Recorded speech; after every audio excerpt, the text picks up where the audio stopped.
Welcome to Farm to Stable, a science-based equine nutrition podcast. I'm your host, Dr. Nettie Liebert. I'm a lifelong horse person and professional equine nutritionist with the goal of helping horses and their humans create balanced diets to set them up for success, no matter what age, discipline, or circumstance. Disclaimer, the information discussed here is based on current scientific research and is for educational purposes only. Every horse's individual needs vary. This is not a substitute for veterinary medicine or nutrition consultation.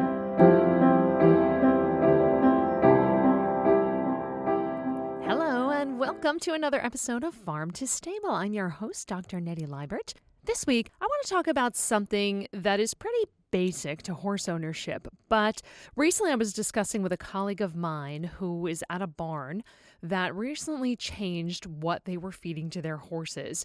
And they ended up with a number of colic cases, which is, of course, something we never want to see. But I wanted to talk about some tips for how to change a horse's diet. Now, there's nothing we can do to 100% prevent colic, right? And that is also a veterinary issue, which we're not going to get into treatment or medical issues here, but there are some things we can do to minimize the risk. Now, when we change a horse's diet, there's a risk, but there's a right way and a wrong way to do it. So if you recall, we talked a bit about the microbiome on this podcast, and a horse's microbiome is very dependent on what that horse eats. So the population of bacteria in the gut really is determined by the types of feedstuffs the horse consumes. So when there is a sudden change in the diet, that has a direct effect on that microbiome. Bacteria might die off, and as a result, toxins could be released. The pH of the gut can change, and all of these things can increase the risk for colic or digestive upset, diarrhea, things like that. So that is the basic reason, one basic reason why we stress that changes to the horse's diet need to be made slowly. So the next question is, well, what is slowly? What does that mean? Typically, at a minimum, I will recommend about 2 weeks to make a complete changeover. And we're going to talk about two different parts of this, right? To switch a feed and to add a feed to a diet.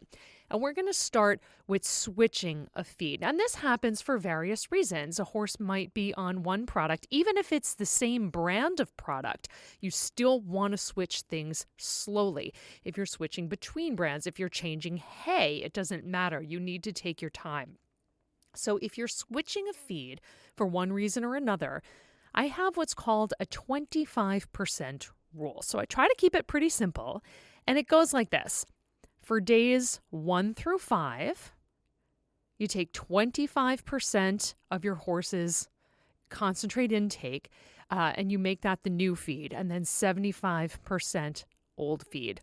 Days 6 through 10, you go 50-50. Days 11 through 15, 75% new, 25% old. And then from day 16 on, you can do 100% of the new feed. So if your horse is consuming, say, 5 pounds of concentrate A, and you're switching to concentrate B, for those first 5 days, you'll do about 1 1/4 pound of the new feed, 3 3/4 pounds of the old feed. Days 6 through 10, about 2.5 pounds of each.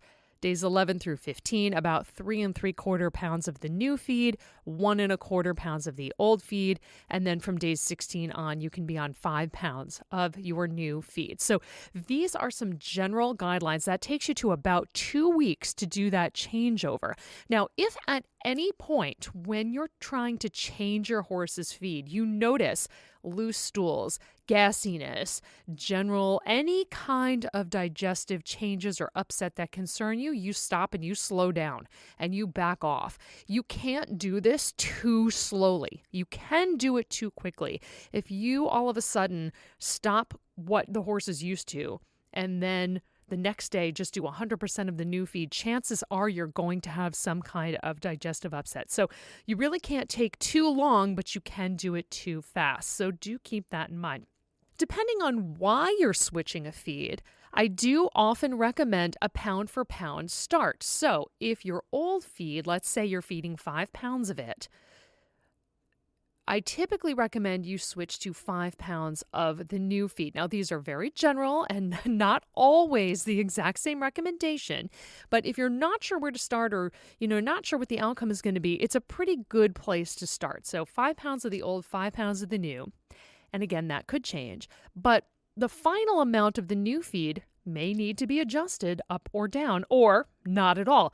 So that's something that time will tell. And this is one of the many reasons why I always recommend that it's important to weigh your horse regularly, noting any changes in body condition, any changes in performance, any changes in the manure, really anything and everything you can possibly just keep an eye on to see if anything changes positively or negatively.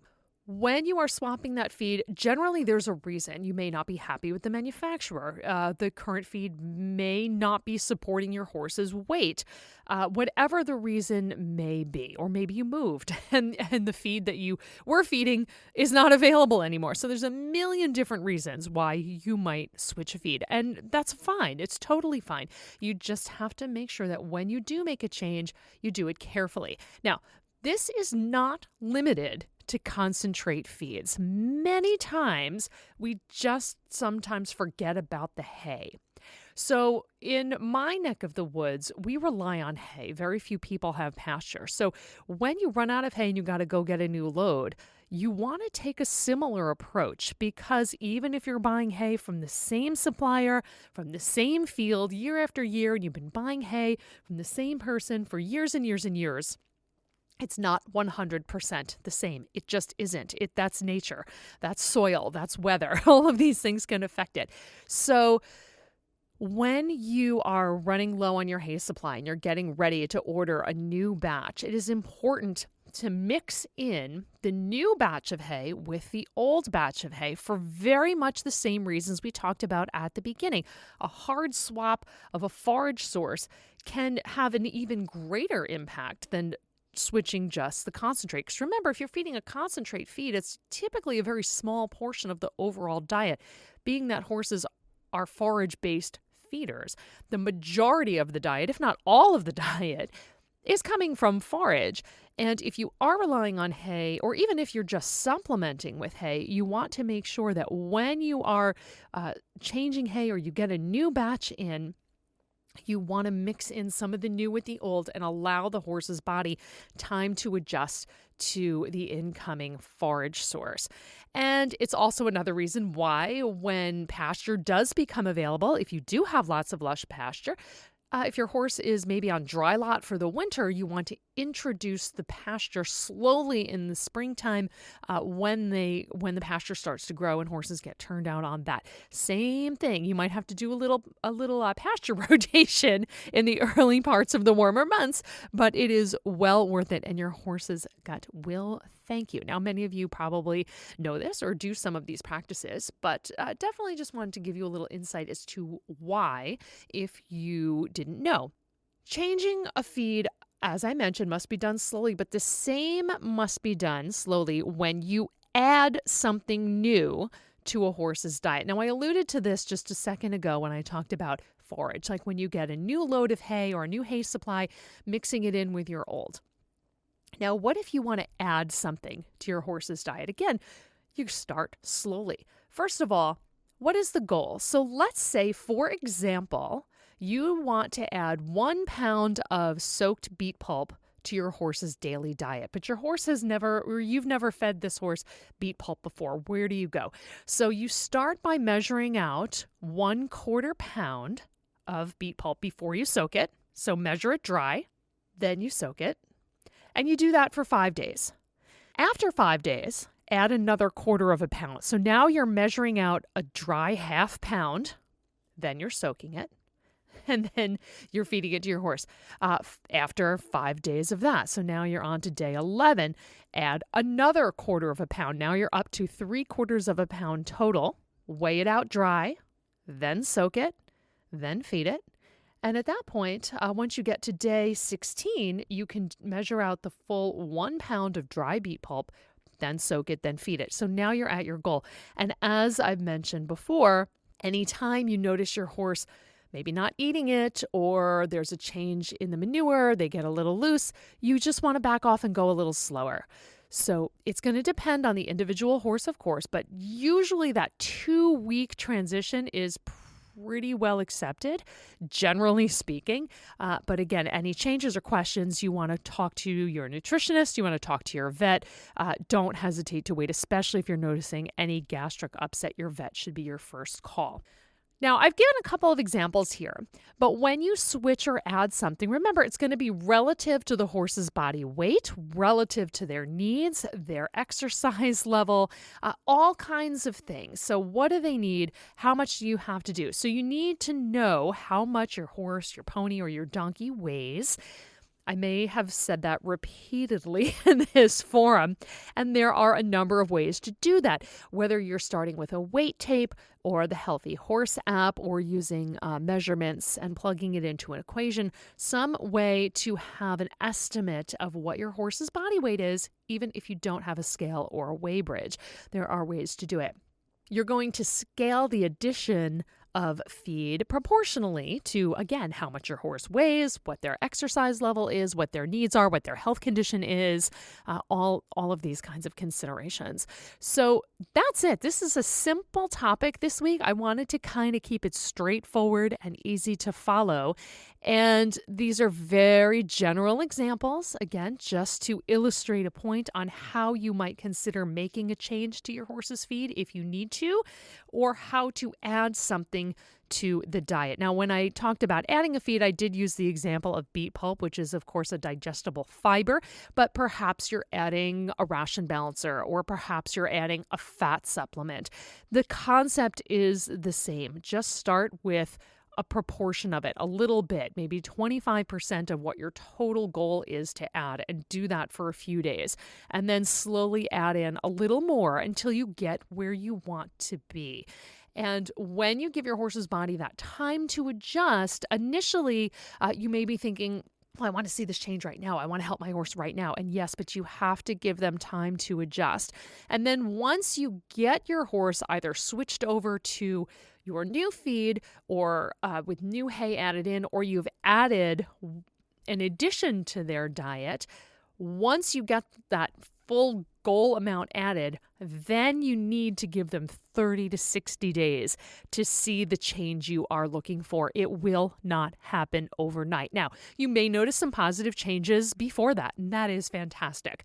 But I don't want you to set your expectations too high and say, oh, well, I switched my horse over. I took my 2 weeks. Why aren't I seeing all the changes yet? It doesn't work that way. It doesn't work that way with you and I either, right? If you start a new diet plan or an exercise program, you're not going to see all kinds of changes within 14 days. You may start to see some. You may start to notice you're feeling a little bit differently, but you really need to give it a little bit of time to see the full benefit of the change or the addition that you're making. So keep that in mind as well. And again, take a picture, make sure you're weighing your horse regularly every 2 weeks or the first of the month when they get shoes. When you're making a change, I do recommend that you put that weight tape on or take that weight measurement a little bit more often, just so that you can make sure that your horse is staying where they need to be.